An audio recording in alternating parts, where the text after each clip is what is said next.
What's going on, good people? It's Dr. Hubbard. This is the 4th day of the Commemorative Fast 2020, where I recognize my mother and all that she did in my life and the life of others. So we talked yesterday during the introduction about all of the different things that people need to be doing during the COVID-19 pandemic and what I'm going to be doing throughout the month of April to ensure that I'm functioning at my optimal peak.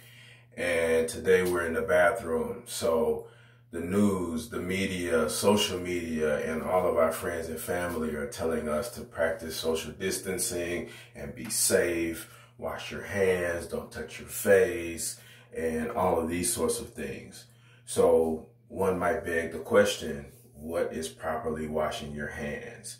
What is the proper amount of hand sanitizer to use, etc., etc. So today, we're going to actually do some mechanical hand washing and figure out exactly some of those problem areas that you might miss, and also some other key things that you should be considering, not just, when you're at the house washing your hands, but more specifically when you're out and about, maybe grabbing some supplies or in your car, or you might go outside to do any other thing, or perhaps you are coming in contact with other people just based upon necessity and based upon something that you have to do for work.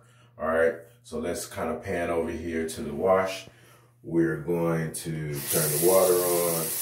Preferably you want to use warm to warm hot water. That's my personal preference, but that also helps to ensure that you remove the bacteria. So you want to get your hands rinsed. You want to get a little bit of soap, all right? You want to make sure that that soap has an appropriate lather, all right? So liquid soap or soap that you can dispense is actually going to be better than bar soap, right? Because bar soap actually is going to hold some of the bacteria and some of the potential pathogens that are on your hands. They'll stay on the soap unless you're cleaning off the surface of the soap. All right, so we want to make sure that we get under all of our nails, all right, and we want to make sure that we get up to the wrist. I'm not requiring you guys to have a surgical scrub in. You don't need to go all the way to the elbow unless you feel like that's necessary.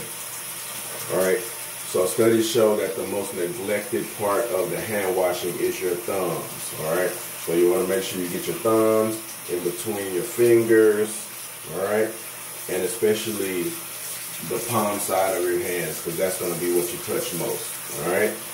So the idea of mechanical hand washing is that you actually are going to scrub off, scrape off, etc., whatever is on your hands. And then you want to get them completely clean. Obviously, you know that they've been rinsed when there's no more soap left. Not only should there not be any soap visible to the eye, you should also feel that they're now not slippery and they've removed all the soap.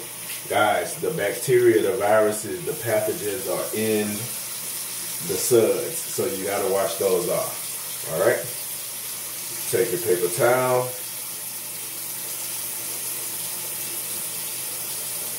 You're going to blot your hands, and then guess what? You turned on the water with your dirty hands, so you want to turn that off with this cloth that you just washed your hands with, right? You want to use the same thing on a doorknob handle to open and close the door, all right? And then you can dispose of your paper towel. All right, so that's basic mechanical hand washing, hand sanitizer. So we can only use hand sanitizer 3 times to maintain its effectiveness. After that 3rd time, you need to mechanically hand wash, all right? Then you can use hand sanitizer 3 times after that, all right? So that's important. Yeah, guys, that's basic hand washing 101. Just be knowledgeable, just be smart, all right? So if you touch something that you know could potentially have the virus or any other pathogen, let's just talk about general bacteria in general, right? You don't want to have that exposed to you. So you want to make sure that anything you touch after you've washed your hands, you do your best to cover it with something that's going to prevent you from getting exposed again. Another key thing Guys, if you're going to be out and about, you should be wearing gloves, right? If you're touching surfaces, especially at places where people are buying supplies, groceries, etc., you don't know what's where and who's been touching it, okay? I would be wearing gloves more so than I'd be wearing a mask. It's important to know that the virus is not airborne. It's on surfaces. So unless somebody's coming right up to you and coughing or sneezing in your face, a mask is overkill. I would just have gloves. If you prefer the anxiety, maybe the uncomfortableness, you want to wear a mask, that's fine, but you do a better job of preventing contracting the virus by covering your hands with gloves. And we're not talking about gloves that you wear in the winter, guys. We're talking about latex or different medical gloves that you can replace, the disposable ones, all right? So that's important. So, I was thinking today about the videos and the series of information that I'm going to be giving and kind of chronicling my fast. And I'm talking about my mom and all that she did and why she was so cool and why I feel like compelled to do this in her honor. And I realized most of you guys don't even know my mom. So every night I'm going to kind of give you a little tidbit. Hopefully I can find some stories that are associated with the same thing I'm talking about. So my mom was a huge travel junkie. She went everywhere. She traveled to so many different countries. That's why I'm a travel junkie. So one particular time, we traveled to Senegal. She had gotten, in the early 90s, she was on fire for West Africa, was just going all the time, and she started collecting art and taking tours.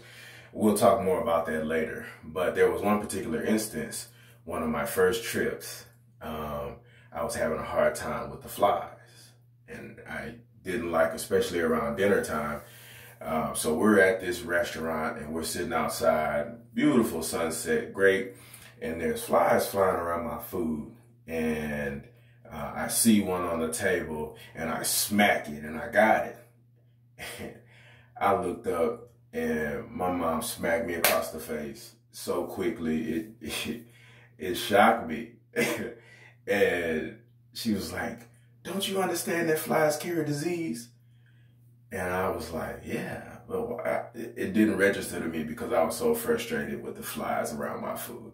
So anyway, she forced me to go and find a restroom and scrub my hands. And when I came back to the table, she asked me like 111 questions about how well I washed my hands and what I did and how to ensure that there was no fly particles on my hands before I dug into my food.